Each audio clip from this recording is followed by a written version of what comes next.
Peyton, thank you. Universities and educators across Kansas alarmed by what some are calling an attack on tenure. A new House bill in the state legislature would make significant changes to how Kansas universities treat tenure.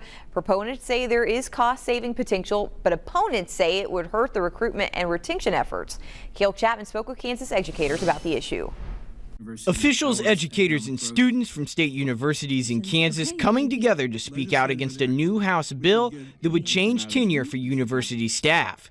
And I'm here in opposition to House Bill 2348. The bill, authored by Stephen Lovett, the vice president of risk management at Emporia State University, would end protections under university tenure. Tenure in the state of Kansas provides an unnecessary shelter at great financial and operational cost. Lovett is currently a defendant in a lawsuit filed against Emporia State by tenured Emporia State staff who were fired in 2022.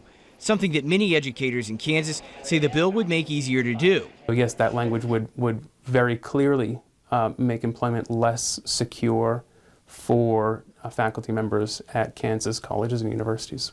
The Kansas Board of Regents coming out against the bill, saying, quote, "We would be concerned with the bill's potential impairment to our system's ability to recruit and retain faculty, which is already challenged with compensation rates that are under market in many cases."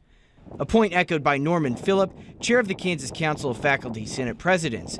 Phillip says if tenured faculty leave because of the bill, Kansas colleges will lose grant money and additional staff could follow them out.